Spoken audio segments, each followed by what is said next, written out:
औज़ुबिल्लाहि मिनश्शैतानिर्रजीम बिस्मिल्लाहिर्रहमानिर्रहीम।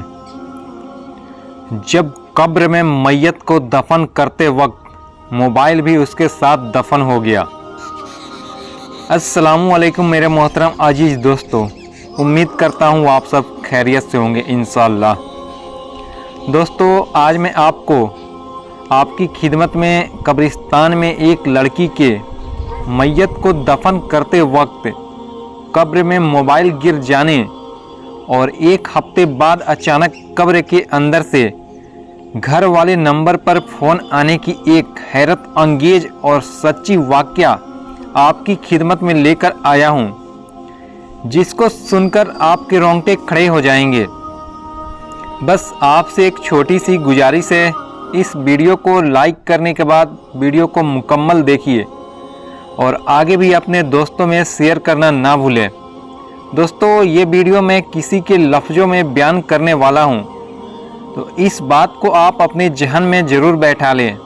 तो चलिए दोस्तों, बिना देर किए हुए करते हैं वीडियो को शुरू। मेरे प्यारे भाइयों और बहनों, मेरे एक दोस्त की शादी 3 महीने पहले करीब के ही मोहल्ले में हुई। दोनों की शादी बहुत अच्छे से हुई, सब बहुत खुश नज़र आए और पहले ही रात में इन दोनों ने आपस में वादा कर लिया कि आज से हम दोनों नमाज नहीं छोड़ेंगे, यहाँ तक कि तहज्जुद की नमाज तक नहीं छोड़ेंगे, और उन दोनों ने ऐसा ही किया। दोस्तों, धीरे धीरे वक्त गुजरता गया।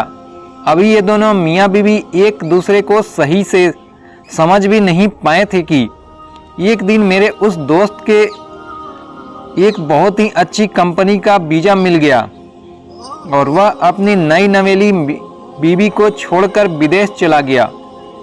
इधर बीवी शौहर से जुदाई का गम भी बर्दाश्त न कर सकी और शादी के ठीक 3 महीने बाद उसका इंतकाल हो गया। लड़के के माँ बाप ने बहू के इंतकाल की खबर बेटे को मोबाइल पर बताई। इधर लड़की के घर वाले आते हैं और अपनी बेटी की उस मैयत को लेकर अपने घर वापस चले जाते हैं। मैं भी अपने दोस्त की उन बूढ़े माँ बाप के कहने पर उस मैयत के साथ साथ उनके मायके मिट्टी देने चला गया। कब्रिस्तान पहुंचकर मैं हैरान रह गया। मैंने जिंदगी में किसी मैयत में इतनी ज़्यादा भीड़ पहली बार देखा था। जनाजे की नमाज के वक्त इमाम साहब ने ऐलान भी किया कि सभी लोग अपना अपना मोबाइल स्विच ऑफ कर लें, और मैंने भी अपना मोबाइल उसी वक्त स्विच ऑफ कर लिया।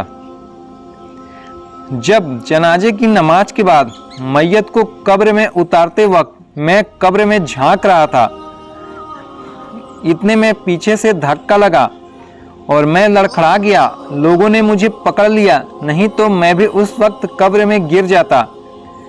खैर, मिट्टी देने के बाद मैं अपने घर चला आया और अपने उस दोस्त के बूढ़े माँ बाप को तसल्ली देने चला गया। और अपने दोस्त से बात करने के लिए जब मैंने मोबाइल निकालने की कोशिश की तो मैंने देखा मेरे पास मोबाइल नहीं था। मैं भागता हुआ फिर से उस लड़की के कब्रिस्तान तक पहुंचा कि मेरा मोबाइल कहीं कब्रिस्तान में गिर गया होगा। जब वहां पहुंचा तो कब्रिस्तान में मैंने एक बुजुर्ग को देखा। मुझे लगा यह बाबा जी कब्रिस्तान की देखभाल करते होंगे।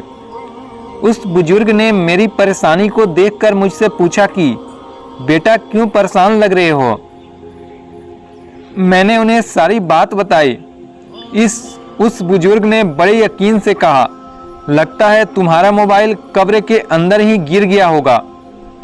मैंने उस बुजुर्ग से कहा, कोई बहुत बड़ा मसला नहीं है, अभी तो हमने कुछ ही घंटे पहले दफन किया है, मैं कब्र खोदकर मोबाइल निकाल लेता हूँ।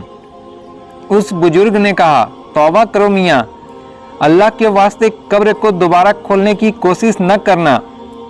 मैयत को दफन करने के बाद कब्र के अंदर अल्लाह का कानून चलता है। अल्लाह के बंदे, अल्लाह से डर, कब्र को दोबारा खोला नहीं जाता है। और एक मोबाइल के लिए तुम इतना परेशान हो रहे हो।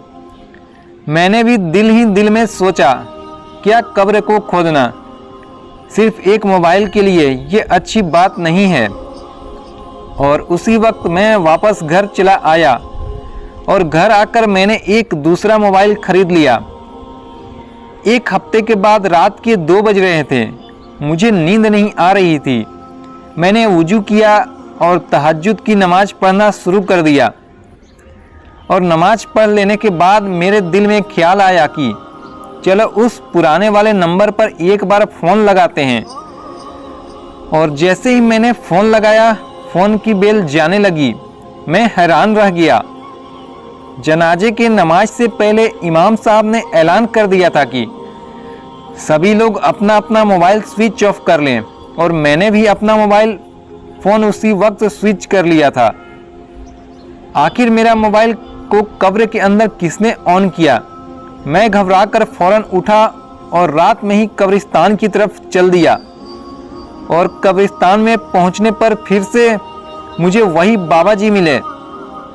वो मुझसे पूछते हैं, बेटा तुम इस वक्त इतनी रात को यहाँ तुम क्या कर रहे हो? मैंने सारा माजरा उनसे बता दिया कि फिर भी उस बाबा जी ने मुझे कब्र तक नहीं जाने दिया। मैंने सोचा चलो उस लड़की के घर चलकर यह सारा माजरा बताते हैं। और जब मैं उस लड़की के घर पहुंचा तो क्या देखता हूं कि सभी लोग एक कमरे में बैठकर इतनी रात को आपस में बातें कर रहे हैं। वो लोग मुझे देखते ही कहने लगे, बेटा बताओ, हम तुम्हारा ही इंतज़ार कर रहे थे। मैंने कहा, मेरा इंतज़ार? मैं कुछ समझा नहीं। उस लड़की की माँ कहने लगी, जिस दिन से मेरी बेटी का इंतकाल हुआ है उसी दिन से मेरी बहन का लड़का गायब है।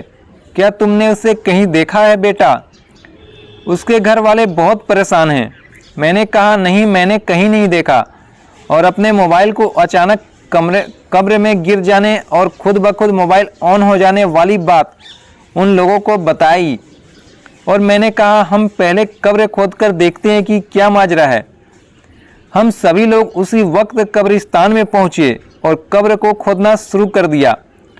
और कब्र को खोलते ही हम लोगों के पैर के नीचे से ज़मीन खिसक गई, क्योंकि उस कब्र में न तो मेरा मोबाइल था और ना वो लड़की और ना उसका कफन दफन। हम सभी लोगों ने सर्विलांस की मदद से उस नंबर तक पहुंचने की कोशिश की।